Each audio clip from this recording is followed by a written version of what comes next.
Por eso hoy, en Te lo explico así nomás, escribe un cuento del subgénero de su preferencia.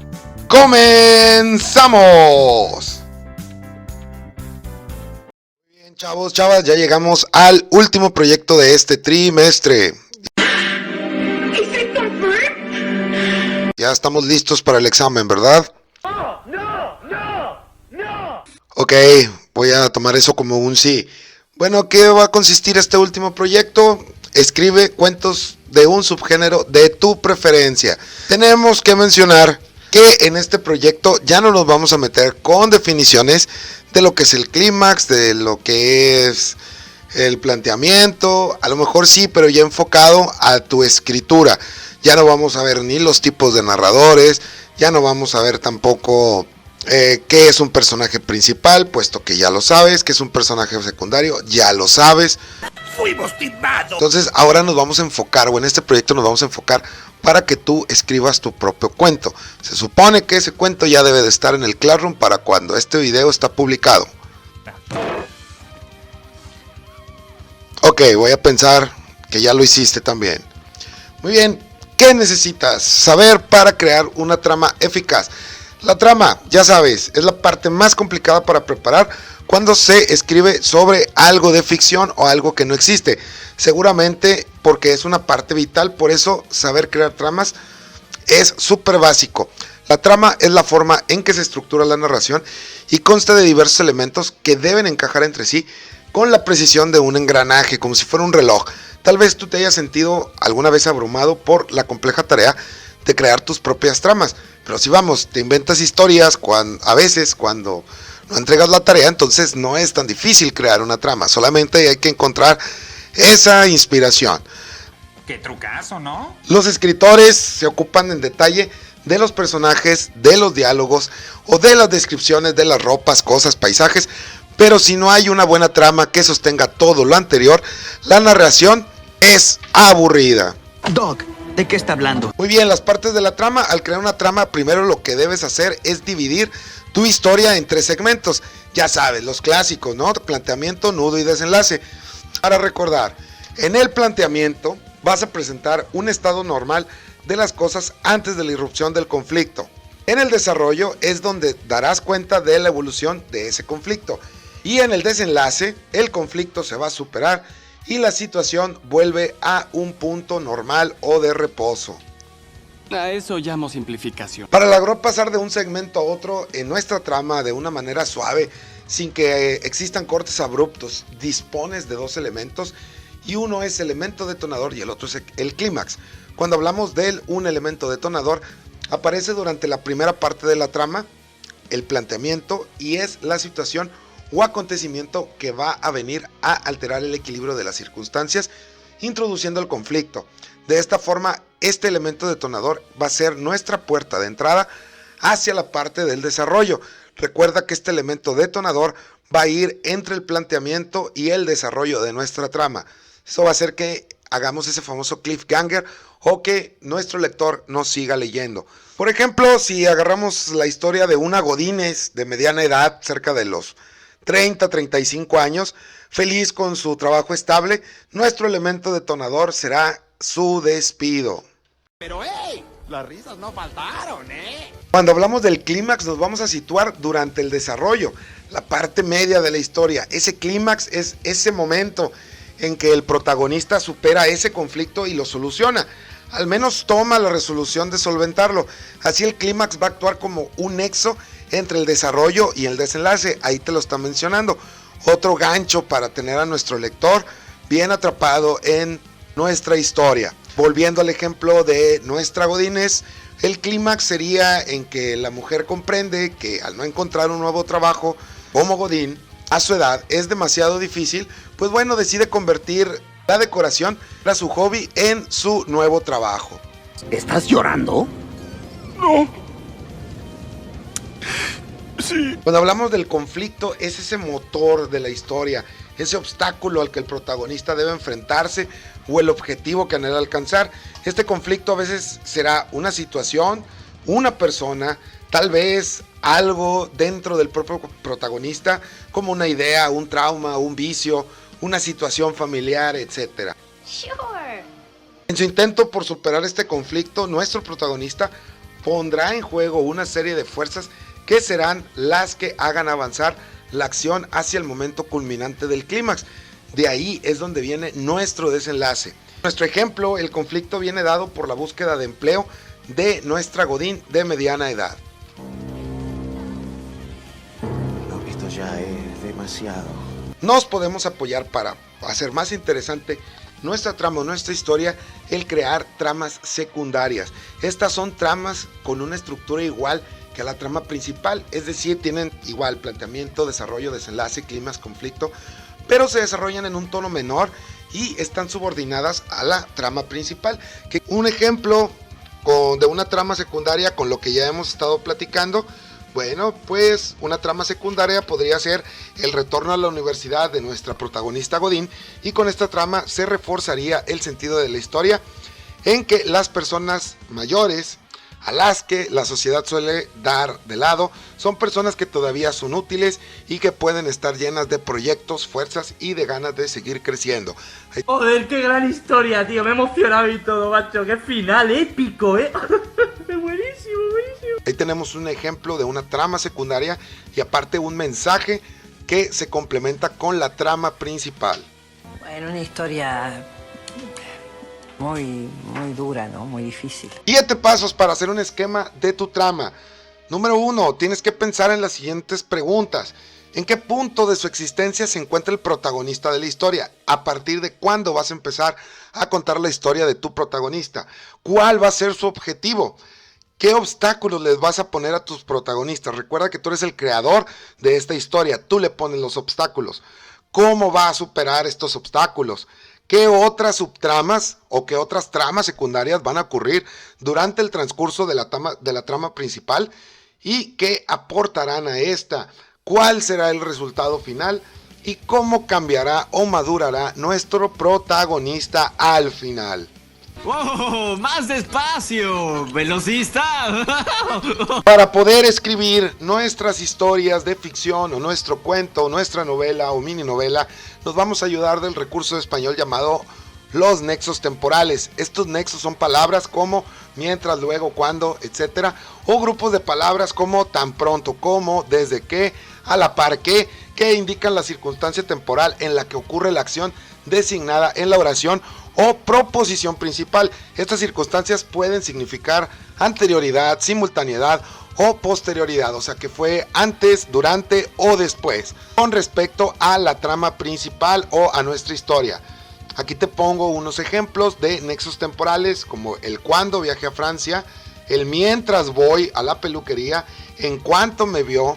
Entonces estamos viendo un durante, un antes y un después. Aquí te pongo un ejemplo de algunos o de la mayoría de los nexos temporales, los que muestran hechos que ocurren de manera simultánea, o sea que están pasando al mismo tiempo, los que indican un hecho que se repite una vez tras otra, los que expresan que la situación temporal que se desea presentar es posterior a la que se describe en la principal, los que se manifiestan que la situación temporal que se desea presentar es anterior a la situación descrita en la principal, los que expresan momento justo en el que comienza un hecho, una acción, o los que indican el momento en el que termina un hecho o una acción. Igual le puedes poner pause y ya aquí te los puedes tomar por si no has escrito tu historia o tu mini novela. ¡Qué buen servicio! Luego tenemos los nexos casuales o conjunciones. Unen oraciones subordinadas que indican la razón o causa de lo que sucede en la oración principal. Aquí te dejo unos ejemplos. Los nexos casuales están remarcados en amarillo. ¿Cómo te llamaré por teléfono después de almorzar?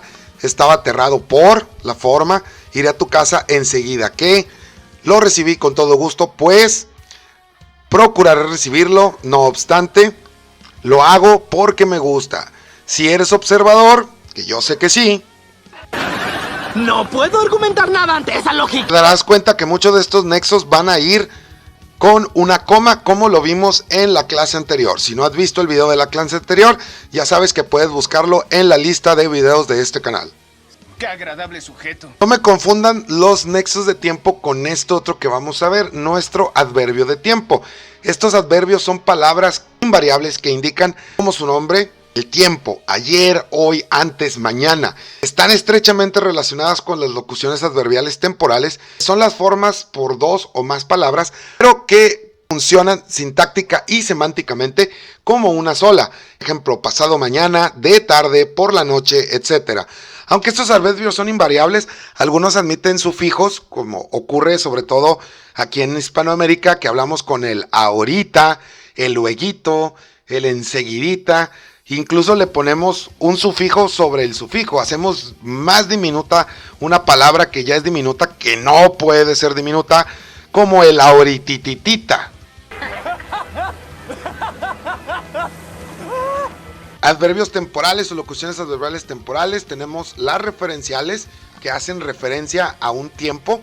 La de duración, que nos indica cuánto, cuál es el estadio de tiempo que duró esa acción. Siempre, nunca, brevemente, etc. De frecuencia, también parecida a la de duración. Y los otros, el ya, el todavía, el jamás, etc. Ahí te dejo para que le pongas pause y seas más tranquilo. Aquí no hacemos esas cosas. Bien, ¿cómo vamos a describir el ambiente o el espacio de nuestra narración?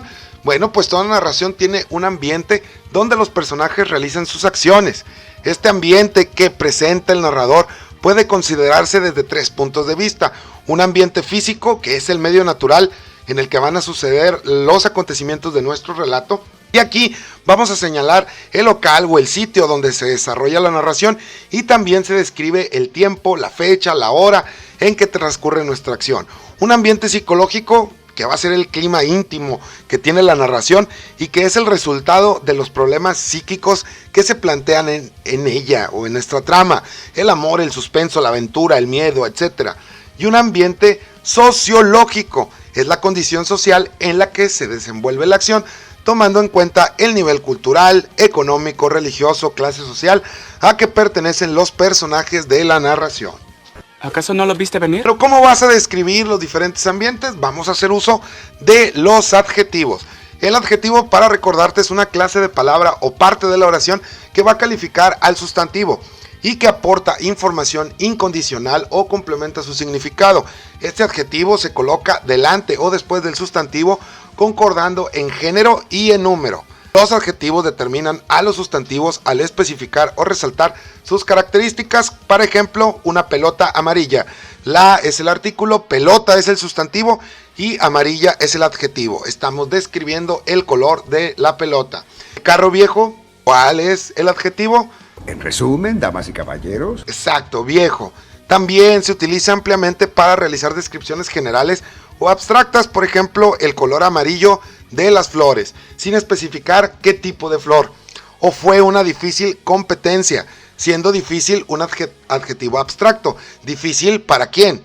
Pues para los que compitieron, y aún para los que no compitieron, tal vez para ellos no se les haga difícil esa competencia. Desde un punto de vista semántico, este adjetivo puede expresar diversas características como cualidades, bello, alto, estados, soltero, triste, feliz, actitudes como activo, idealista, posibilidades, probable, increíble, procedencia o nacionalidad mexicano o argentino también. ¿Cómo utilizo los adjetivos para describir un lugar? Al escribir una narración es importante tener una imagen clara de los lugares en los que se desarrollan las acciones principales. Para eso vamos a repasar palabras que nos van a ayudar a ser capaces de crear nuevos mundos. El sótano era oscuro y tenebroso, la escalera de hierro rechinaba, parecía que se iba a caer entera, la luz tenue también hacía ruido y titilaba, el piso cubierto de suciedad que cuando caminas se revuelve y provoca estornudos que retumban por las paredes de las maquinarias sin vida.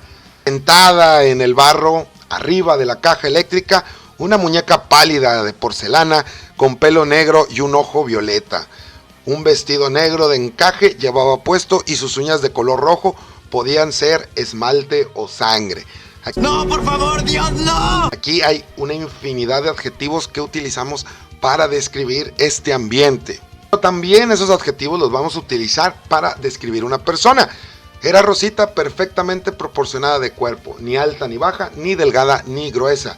Su tez, bastante morena, era suave y finísima, mostraba en las tersas mejillas vivo color de carmín. Sus labios, un poquito abultados, parecían hechos del más rojo coral, y cuando la risa los apartaba, lo cual ocurría a menudo, dejaba ver una boca algo grande, unas encías sanas y limpias y dos filas de dientes y muelas blancos, relucientes e iguales.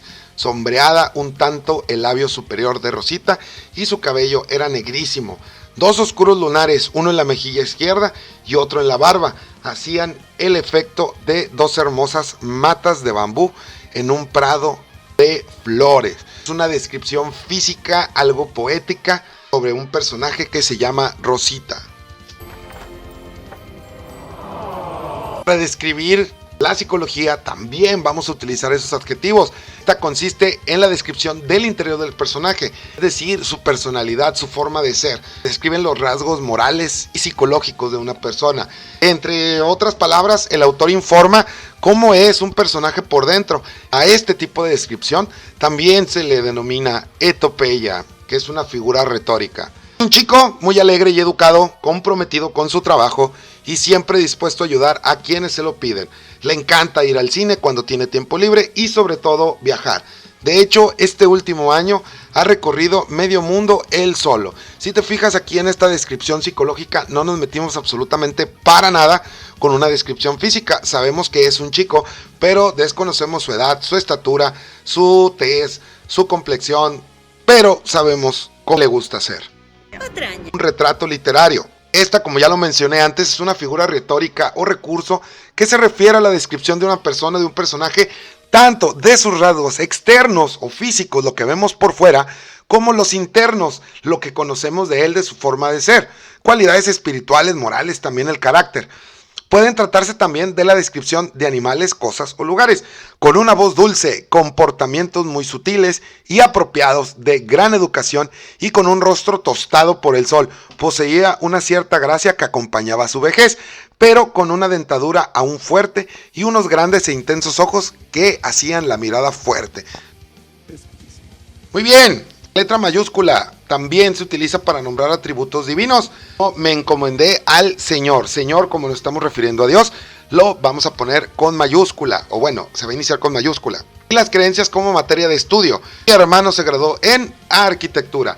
Se emplean para las siglas, ya las sabemos, FBI, SIDA, NASA, URP, etc. Se escribe con la letra inicial mayúscula el nombre de determinadas zonas geográficas, parte de los nombres propios, como pueden ser los nombres de los estados, de comunidades autónomas, de regiones, de distritos o de barrios. También las abreviaturas van con mayúscula. Quité los nombres propios porque ya sabes que todos los nombres propios van con mayúscula. No me salgas con mentiras, Rogers, lo sabía. También los signos zodiacales, divinidades, marcas comerciales, dioses o nombres de épocas históricas también van a llevar mayúsculas, como Caballero de Pegaso. ¡Dame tu fuerza, Pegaso!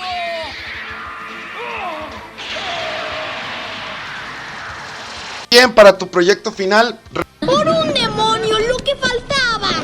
recuerda estos consejos para que te sea más fácil escribir tu historia. Ahí dice histeria.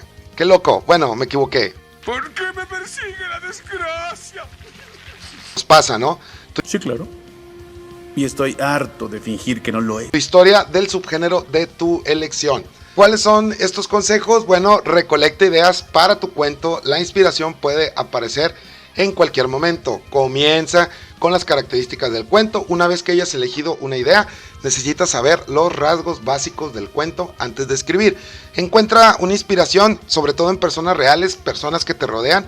Si tienes problemas en entender o encontrar cualidades para tus personajes, pues mira a las personas que te rodean, ellas te pueden ayudar a encontrar ese tipo de rasgos personales. Conoce a tus personajes, recuerda que tú eres el escritor y muy probablemente vas a ser el narrador. Para que una historia sea creíble, los personajes deben ser creíbles y deben ser auténticos. Sí, bueno, ¿quién tiene hambre? Limita la amplitud de tu historia. Este evento principal de un cuento debe suceder en relativamente poco tiempo, en días o en minutos, en horas. No será posible desarrollar con efectividad más de una trama de 2 o 3 personajes y un solo escenario. Entonces escoge algo sencillo, 2 o 3 personajes y un escenario sencillo en el que vas a desarrollar una historia pequeña. Decide quién va a contar la historia, los tipos de narradores, ya te lo sabes, en primera persona, en segunda persona o en tercera persona. Organiza tus pensamientos una vez que hayas preparado los elementos básicos de tu historia. Puede ser útil hacer una línea de tiempo para marcar qué pasará y cuándo pasará. Comienza a escribir dependiendo de cuánto hayas esbozado o escrito o ha hecho en borrador una trama. Tus personajes, la escritura real puede consistir simplemente en elegir las palabras que sean adecuadas. Ah, caray. Eso sí me interesa, ¿eh? Comienza también con un estilo. La primera página, algunos dirán, la primera oración. Cualquier escrito debe ganar la atención del lector inmediato y hacer que quiera saber más. Sigue escribiendo, dedica un tiempo para escribir todos los días. Ponte como meta escribir al menos una página por día. ¿Ves? Si te pido 2 o 3 páginas, en 3 días lo acabas y eso no quiere decir que vas a estar sentado todo el día escribiendo una página. Hay destinos peores que la muerte. Deja que la historia se escriba sola. A medida en el que tú desarrollas tu historia o tu mini novela, puedes decidir llevar el argumento hacia otro lado totalmente diferente que pensaste en un comienzo, o cambiar sustancialmente el personaje o sacarlo directamente de la historia. Que Dios se apiade de nosotros. Muy bien, chavos, ya con esto terminamos el tercer proyecto. Recuerda que este video también te va a servir para repasar para tu examen trimestral. ¡Ay, caramba! Espero que ya hayas entregado tu proyecto en el Classroom. Ya está el examen en puerta. ¡Tráiganme a Thanos! No se te olvide darle like al video y compartirlo. Sin más por el momento, chicos, chicas, me despido hasta el próximo video. Bueno, nos vamos.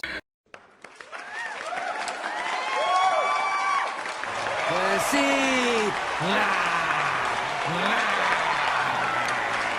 Gracias, muchísimas gracias. Doy clases los jueves, no cobro mucho.